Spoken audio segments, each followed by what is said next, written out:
여러분 안녕하세요. 현대사회와 직업윤리 4주차가 25분, 25분, 25분 이렇게 반드시 녹화를 하라고 합니다. 근데 그때까지는 그 15분만 들어가더라고요. 학교 온라인 올릴 때. 그래서 그렇게 했는데 이제는 학교 측에서 고쳐주셨어요. 15분이 아니고 유튜브도 25분 이상 올라갈 수 있게끔. 그래서 이제 4주차까지는 그런 대로 그냥 넘어가려고 했는데 다시 녹음을 하라 그래서 여러분들한테 필요한 것이 무엇인가 생각해 보고 지금 녹음을 시작합니다. 좀 번거롭더라도 여러분들이 다시 한번 들어주시기 바랍니다. 자, 원칙을 지키는 삶에 대해서 여러분들한테 소개를 할까 합니다. 자, 소녀와 발레리노에 대해서 일단 하나의 일화를 한번 읽어보도록 하겠습니다. 러시아의 어느 시골 마을에 발레리나를 꿈꾸는 소녀가 살고 있었습니다. 소녀는 꿈을 이루기에 열심히 발레를 연습했고 또래보다 앞서 나갈 수 있었다. 소녀는 기량이 발전할수록 더 어려운 기술을 배워야 했다. 그만큼 실패하는 횟수가 많아졌다. 시간이 지날수록 소녀의 마음 깊은 곳에는 의구심이 들기 시작했다. 과연 나에게 재능이 있는 것일까? 소녀가 재능에 대한 회의에 시달리던 어느 날, 마을에서는 세계 최고의 무용수가 방문하는 행사가 벌어졌다. 소녀는 자신의 재능을 확인하기 위해 행사장으로 달려갔다. 소녀는 무용수에게 간청했고 마침내 그 앞에서 춤을 출 수 있는 행운을 얻게 되었다. 소녀는 떨리는 마음을 추스리고 춤을 시작했다. 하지만 무심한 눈으로 소녀를 바라보던 무용수는 1분도 채 지나지 않아 손사래를 쳤다. 그만, 너처럼 뻣뻣한 아이는 생전 처음 보는구나. 넌 재능이 없어. 청청병력 같은 말이었다. 내가 재능이 없다니 소녀는 부정하고 싶었지만 그럴 수가 없었다. 그건 다름 아닌 세계 최고의 무용수가 내린 평가였다. 결국 소녀는 재능이 없다는 사실을 인정하고 발레를 포기하고 말았다. 그 후 소녀는 평범한 가정주부가 되었다. 세월이 흐른 어느 날 또다시 시골 마을에 무용수가 방문하는 행사가 벌어졌다. 여인은 행사장에서 은퇴한 무용수를 만날 수 있었다. 여인은 그를 보자 좀처럼 풀리지 않는 의문이 하나 생각났다. 오래전 당신은 이 자리에서 내게 재능이 없다고 말했지요. 그런데 요즘 생각해보니 뭔가 이상한 점이 있어요. 당신이 아무리 세계 최고의 무용수라 해도 말이죠. 어떻게 단 1분 만에 어린 소녀의 가능성을 알아볼 수 있었죠? 그 예전처럼 무심한 표정을 지으며 말했다. 당연히 알 수 없지요. 난 신이 아니니까. 여인은 정신이 멍했다. 한 소녀의 꿈을 포기하게 만든 장본인이 어떻게 그런 무책임한 대답을 할 수 있단 말인가. 여인은 그에게 온갖 비난을 쏟아냈다. 그러자 무용수는 오히려 여인에게 소리쳤다. 당신이 남 말을 듣고 꿈을 포기했다면 성공할 자격이 애초에 없었던 겁니다. 바보 빅터 중에서 호이킴 대 포사다와 레이먼드 조 지음. 그러니까 우리가 흔히 남의 말에 굉장히 귀 기울이잖아요. 이런 것들. 그래서 우리가 삶의 원칙을 좀 정해야 되겠다 이런 생각을 했습니다. 그래서 우리는 삶 속에서 끊임없이 원칙과 반칙 사이에서 갈등하게 됩니다. 또한 어떤 사람들의 그 말에 의해서 우리가 많이 좌지우지하기도 합니다.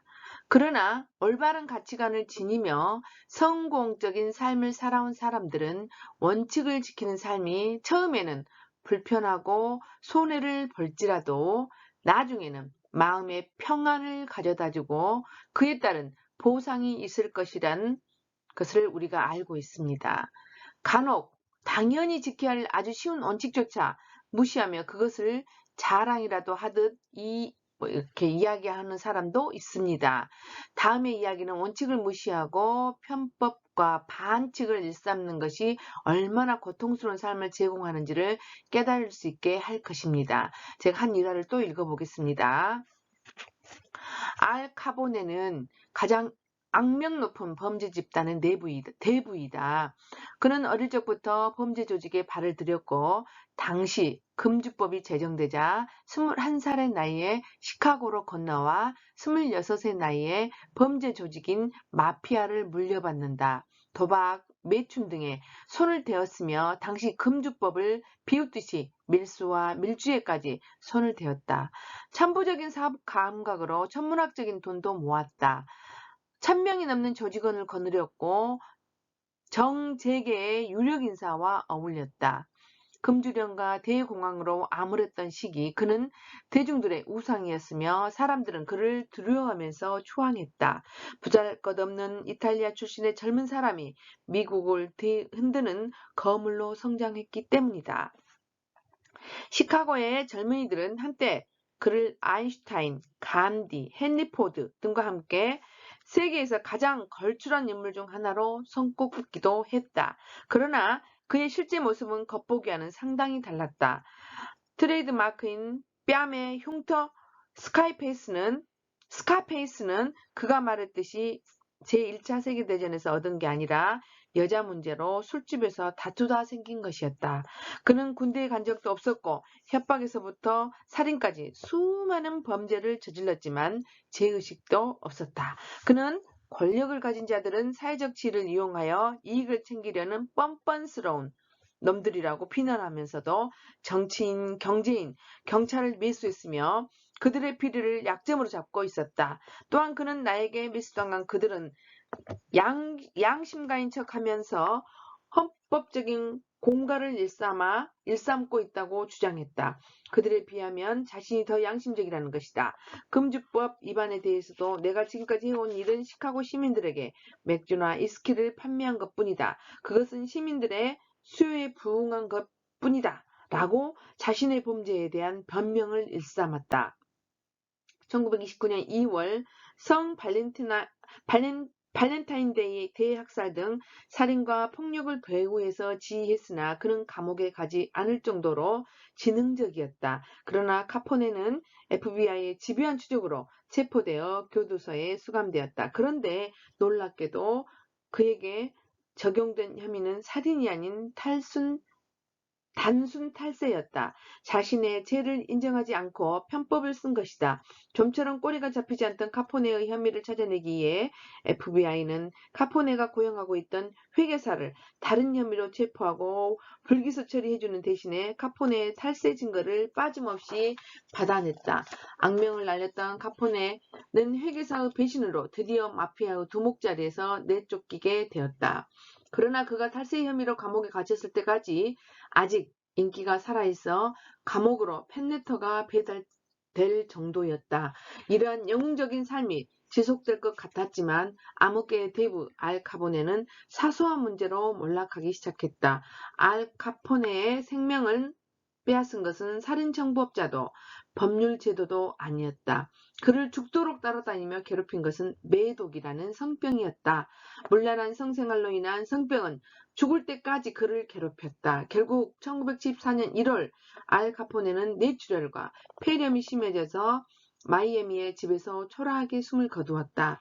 편법과 문란한 성생활 등 원칙 없는 그의 삶은 평생 고통으로 시달렸다. 불법과 사기, 협박과 같은 원칙에 어긋난 범죄 행동 또한 인간관계에서 끊임없는 배신과 이협을 경험하게 하고 결국 혼자 쓸쓸한 죽음을 맞이하였다.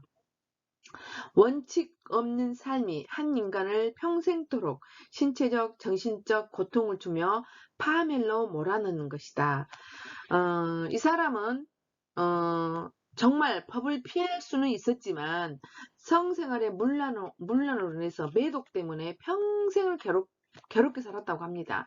그래서 우리가 삶의 원칙을 정하지 않는다면 우리도 어떤 유혹에 빠질 수가 있다는 겁니다. 원칙이란 어디에나 보편적으로 적용될 수 있는 기본적인 진리이다. 물론 원칙이 가치는 아니다. 사회적 질서에 위반되는 반사회적인 사람들도 가치관을 지니고 살겠지만 여기서 말하고자 하는 근본적인 원칙에 위배되는 것이다. 가치가 지도라면 원칙은 그 지도가 나타내는 지역에 해당된다. 따라서 우리가 올바른 원칙들을 중요하게 생각할 때 우리는 땅과 같은 실체에 관한 지식, 즉 진리를 갖게 되는 것이다. 어떤 사람의 내면 속에서 이 같은 진리, 즉 원칙이 습관으로 자리 잡을 때 그 사람은 다양한 상황에서 현명하게 대처할 수 있는 능력을 가지게 된다고 볼 수 있다. 또한 원칙은 항상 자연 법칙에 따른 결과를 수반한다. 사람이 원칙에 입각하여 산다면 긍정적인 결과를 얻게 된다. 또한 원칙은 그것을 의식하든 못하든 상관없이 모든 사람에게 적용되기 때문에 이 같은 결과는 보편적인 것이다.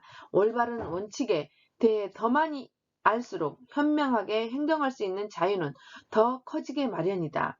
또 불변하는 원칙들의 삶에서 중심을 둔다면 안정감을 가지며 성공적인 삶을 살아가는데 필요한 기본적인 패러다임을 창조하게 되는 것이다. 그리고 이 원칙 중심은 다른 모든 중심들을 올바른 견해로 들여다보게 해준다.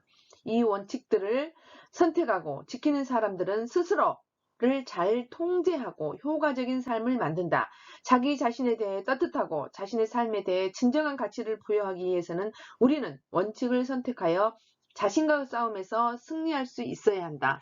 여러분들한테 제가 강조하고 싶은 것이 이것입니다. 제가 어떤 원칙을 정한다면 예를 들어서 이야기를 합니다. 나는 더블 플레이를 하지 않겠어.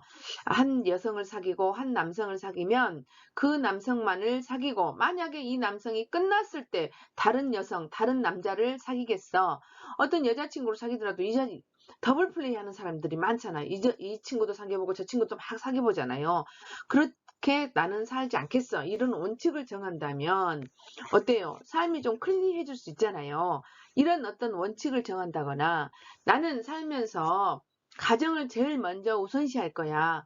가정이 있고 그 다음 어떤 선택을 할 거야. 이런 원칙을 정한다거나 나는 항상 배움을 원칙으로 할 거야. 배울 거야. 이런 원칙을 정한다거나 나는 never 담배를 피우지 않겠어. 이런 원칙을 정한다거나 나는 never 술을 마시되 블랙아웃, 필름이 끊어질 때까지는 절대 마시지 않겠어. 이런 원칙대로 내 삶의 원칙들을 정한다면 또는 여자친구를 정할 때 나의 원칙을 정해놓는 거예요. 남자친구는 이런 사람이어야 돼, 이런 사람이어야 돼, 이런 사람이어야 되는 어떤 나의 애인, 그러니까 어떤 애인을 사귈 때는 이런 원칙을 정해놓고 사귄다. 무조건 여자면 돼, 남자면 돼, 이런 게 아니고 왜냐하면 지금 여러분들은 아직 어리니까 결혼까지 갈 가능성이 거의 좀 90%는 없잖아요. 그런데 내 삶에 있어서 이 여자하고 이 남자하고 연애를 해봤다는 어떤 그런 경험들도 나에게 살면서 큰 추억이 될 수 있잖아요. 근데 사랑할 만한 가치도 없는 사람을 내가 그 젊은 청춘 때, 내 20대에 사랑했다면 억울하잖아요. 그래서 내가 원칙을 딱 정하면 내 삶에서 어떤 데이트를 하더라도 연애를 했더라도 그 원칙에서 연애를 했더라면 그 삶이 그 사랑이 이루어지지 않았을지언정 아름다운 추억으로 간직할 수 있잖아요. 그래서 여러분들한테 제가 누누이 강조합니다. 어떤 여친을 사귀더라도 남친을 사귀더라도 어떤 내 삶의 원칙, 술을 마시더라도 담배를 피워서는 안 된다는 원칙을 정한다든지 이런 원칙을 가지고 있다면 내 삶에 있어서 어떤 삶이 될까 한번 생각해 보세요. 그런 원칙들을 좀 커다란 원칙들을 정해놓고 내가 내 방에다 이렇게 걸어놓는다든지 핸드폰에 적어놓는다든지 이렇게 해놓으면 기준이 되잖아요. 그래서 이런 여러분들이 한번 정했으면 하는 바람에서 나는 원칙을 정하고 있는가 이런 것을 여러분들한테 소개하고 있습니다. 자, 여러분들이 20대 때 열정적으로 살아보지 않으면 언제 열정적으로 살아보겠습니까? 그래서 나는 열정적으로 살고 있는가도 한번 여러분들이 한번 알아봐야 되지 않을까? 꿈과 목표를 달성하기 위해서 어떠한 노력들을 해왔는지 아는 것이 무엇보다 중요하다는 겁니다. 그래서 나의 목표를 달성하기에 나는 어떤 사람이 되어야 하는가? 아무리 훌륭한 목표를 설정했다 하더라도 그것을 실천하고자 하는 동기와 열정이 없다면 목표는 실현되기 어렵다. 비전을 담은 목표가 실현되기 위해서는 이를 강하게 원하는 열망과 노력이 필수적이다. 그래서 여러분들이 뭔가를 한번 원한다. 나는 어떤 삶을 원한다. 나는 이것을 내 일생에 있어서 열정을 바쳐서 한번 해보고 싶다. 이런 것이 있다면 한번 해봐야죠. 그래서 여러분들이 위대함과 평범함의 차이는 자기 자신을 매일매일 재창조할 수 있는 상상력과 열망을 갖고 있느냐 없느냐에 달려있다. 톰 피터스라는 사람이 이 말을 했습니다. 그래서 여러분들이 한번 청춘이니까 또 20대니까 여러분들이 한번 내 열정을 갖고 목표를 정해서 한번 정말 후회 없이 노력해 보는 것이 어떨까 해서 여러분들한테 이 시간을 한번 주어져 봅니다. 그래서 현대사회 직업윤리 4주차가 시간이 조금 부족하다고 하니까 보충으로 여러분들한테 이 시간을 주었습니다. 한번 잘 들으시고 참고하시기 바랍니다.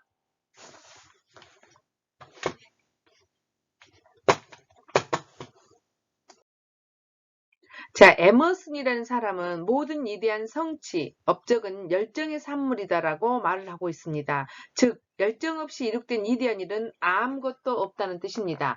멋진 자동차로 여행길을 떠나며 좋은 지도와 준비를 했다 하더라도 자동차에 필요한 연료와 여행자의 에너지, 그리고 여행하는 사람의 기대와 흥분이 없다면 그 여행은 꿈속의 여행으로 남게 된다. 즉, 잘 설정된 목표가 출발점이라고 하면 동기와 열정은 실행의 원동력과 에너지라고 할 수 있다. 열정은 크게 열망과 확신이라는 두 영역으로 이루어지는데 실질적으로 열정을 갖춘 것은 거의 대부분의 경우에 있어서 성공을 확신시켜준다. 다음에 그리스 신화에 나오는 자신이 지닌 열망과 확신의 모습을 보여준 피그말리온의 효과를 한번 보도록 하겠습니다. 여러분들이 고등학교 때 피그말리온 효과라는 이야기를 많이 들었을 겁니다. 피그말리온 효과라는 것은 자성애언이라고도 교육학 용어로 이야기를 하고 있습니다. 제가 피그말리온에 대해서 한번 읽어보도록 하겠습니다. 옛날 키프로스의 한 조각가가 살았답니다. 그의 이름은 피그말리온이었습니다. 그리스 신화 이야기입니다. 그는 세상의 여자들에게 아름다움을 느끼지 못했고 아무 여자도 사랑할 수 없다고 생각했답니다. 그래서 그는 자신이 사랑할 수 있을 만한 아름답고 사랑스러운 여인을 조각하기 시작했지요. 꽤 오랜 시간이 흐르고 드디어 아주 아름다운 조각품을 완성했습니다. 그런데 그 여인의 조각이 완성되고 나서 그는 그만 그 조각과 사랑에 빠지고 말았습니다. 하루 종일 그 조각만을 바라보면서 하루하루를 보냈다고 합니다. 그러던 어느 날 사랑의 아픔에 시달리던 피그말리온은 아프로디테 여신의 신전을 찾아가 자신의 사랑을 이루게 해달라고 부탁했습니다. 정말 터무니없는 소원이었지요. 그렇게 공허한 소원을 빌고 집으로 돌아온 피그말리온은 슬픔에 젖어서 자신이 만든 조각을 꼭 끌어안았습니다. 이룰 수 없는 사랑을 안타까워하면서요. 그런데 이상한 일이 일어났습니다. 항상 차디차기만 했던 조각이 오늘따라 왠지 따뜻하게 느껴졌습니다. 그는 너무 놀라 한 걸음 뒤로 물러섰고 잠시 후 그녀의 입술에 키스를 했습니다. 그러자 한 가닥 따스한 기운이 그 조각의 입술을 통해 온몸으로 스며들더니 체온이 느껴지는 것이었죠. 피그말리온은 기쁨에 넘쳐 그 여인상을 꼭 끌어안았고 잠시 후에는 심장의 고동 소리가 그의 가슴에도 느껴졌습니다. 피그말리온은 조각이었던 그 여인과 결혼해서 행복하게 잘 살았다고 하더군요. 무언가를 간절히 바라고 결국 그 소망은 이루어진다라는 뜻입니다. 그래서 여러분들이 뭔가 어떤 열정을 가지고 어떤 소원을 바란다면, 간절히 원한다면 그 소원은 이루어진다라는 의미로 피그말리온 효과라고 부르고 있습니다. 이처럼 무엇이 될 것이라는 간절한 기대를 가지고 대하면 소원을 이룰 수 있다는 것을 피그말리온 효과라고 말합니다. 일반적으로 열정은 주관적인 행복감과 기능 수준뿐만 아니라 신체적 건강에 긍정적인 영향을 미치는 것으로 보고되고 있습니다. 열정은 삶의 만족도, 긍정적인 정서, 신체적 효능감 등과 같은 긍정적인 상관을 보인 반면에 우울하고 걱정하고 분노하고 피로감, 신체화 증상과는 반대로 나타났다는 겁니다. 또한 일상생활에서 낙관과 기대를 가지고 자신감과 성취의 열망을 가진 사람은 자신뿐만 아니라 주변의 사람에게도 흥미, 생기와 열정 등의 긍정적 정서를 유발합니다. 특히 불안과 두려움이 유발되는 모호한 상황에서 적극성을 가진 사람의 진취적 행동과 용기와 열정 등은 구성원들에게 모델이 될 뿐만 아니라 열정적 감정과 행동이 전달되어 이를 모방하게 함으로써 흥미와 열정을 지닌 집단으로 발전하게 됩니다. 그래서 행복도 전염이고 열정도 전염이 있다고 하잖아요. 그래서 열정은 전염성이 있어 열정 있는 사람들과 함께 할 때 자신에게도 불러일으키기가 쉽다라는 겁니다. 열정을 가진 사람들과 지리체제를 형성하여 상호간의 열정을 불러일으키는 것은 쉽고도 강력한 열정 촉진의 방법입니다. 그래서 따라서 열정을 가진 집단은 각각의 구성원의 목표를 달성할 뿐만 아니라 집단에도 비전에 보다 고무되도록 자극하고 높은 일체감을 형성합니다. 그래서 여러분들이 친구를 만날 때 너무 우울한 친구들을 될 수 있으면 덜 만나야 돼요. 안 만나야 되는 것이 아니라 덜 만나야 합니다. 그래서 조금 열정적이고 친구들이 굉장히 밝고 유머를 많이 하는 친구들을 만나면 오늘 만남은 행복한 거잖아요. 그래서 열정도 행복도 전염성이 있다라는 거 여러분들이 꼭 가지고 계시기 바랍니다. 근데 그 열정을 어떻게 한번 올려볼 것인가 하는 김강수라는 학자가 5가지 원칙을 정해봤어요. 그 5가지 원칙이 무엇이냐? 스스로를 동기화해라. 제가 여러분들한테 말했잖아요. 돈으로 살 수 있다면 하고자 하는 의욕, 동기를 사야 된다고. 그렇지만 우리는 그것은 자기 스스로밖에 느낄 수가 없는 거예요.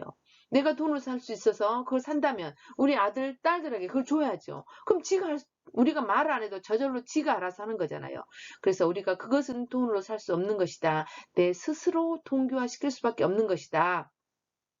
그리고 여러분의 가치를 스스로 내가 부여하는 겁니다. 나는 괜찮은 사람이야. 나는 할 수 있어. 무슨 일을 할 때 나의 효능감을 갖고 있어. 자존감을 높이기 바랍니다. 그렇다면 열정을 가질 수 있다는 겁니다.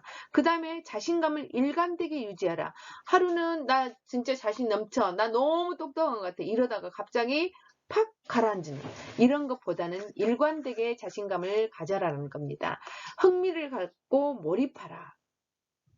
자, 우리가 어떤 거에 몰입을 했을 때 어머 벌써 시간이 이렇게 됐네 이야기하잖아요.